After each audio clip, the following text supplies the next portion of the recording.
day, the emperor decided to hold a race among all the animals in the land. The first 12 animals to cross the finish line would have a year in the Chinese calendar named after them. This would be quite an honor. But winning the race will not be easy, cried the emperor. You must run through the thickest part of the forest, and then swim across the river at its widest point. We will never make it, Rat complained to Cat. Oh, I think we will, replied the resourceful cat. We'll ask the water buffalo to help us, said the cat. He could give us a head start. He always wakes up before sunrise. Maybe we could even ride on his back. So Cat and Rat convinced Buffalo to wake them up early on the day of the race. The next day, Buffalo was up and early on the day of the race.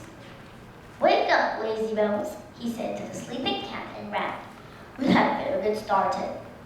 Cat and rat climbed onto the buffalo's back.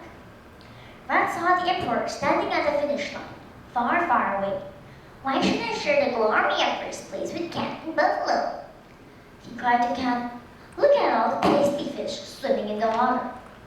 Cat licked her lips. She leaned over for a closer look. And Rat gave her a little push. Splash!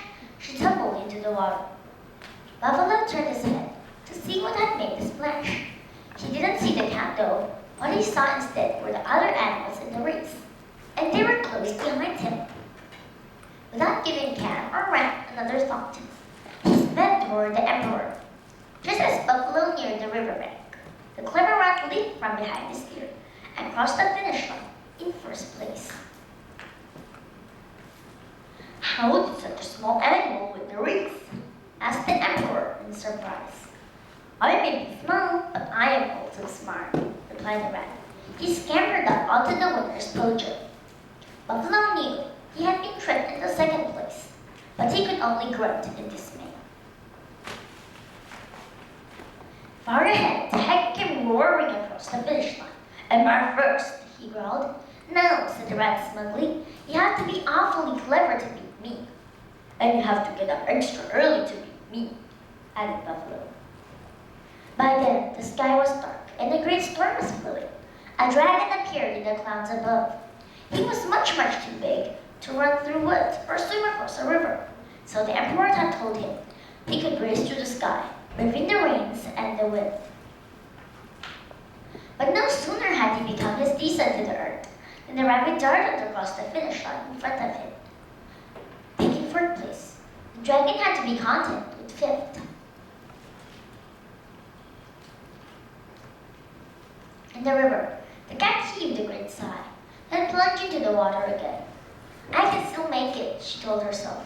But Snake slithered across the finish line next and hissed a silvery greeting to the 5 animals who had arrived before him. Snake was number 6.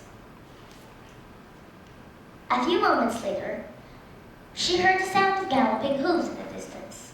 Horse thundered across the finish line in 7th. Goat and Monkey weren't far behind.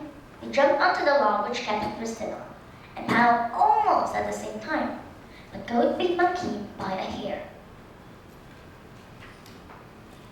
Cat watched Rooster struggle toward the finish line. Duck could easily swim ahead of Rooster, but he couldn't resist playing in the water for a few minutes longer. Number 10, called the emperor as Rooster staggered in. Number 11, he cried when Dog arrived. Who will be number 12? Asked the emperor. I need just one more animal. Me, I will, called Cat, and she swam even faster. Unfortunately for Cat, Pig washed across the finish line in front of her. Number 12, cried the emperor, but Cat was still too far away. Congratulations to all the winners, said the emperor. One of the 12 years will be named after you. Suddenly, up rushed Cat. Every one of the winners? Sorry, dear Cat, replied the emperor. All 12 places had been filled.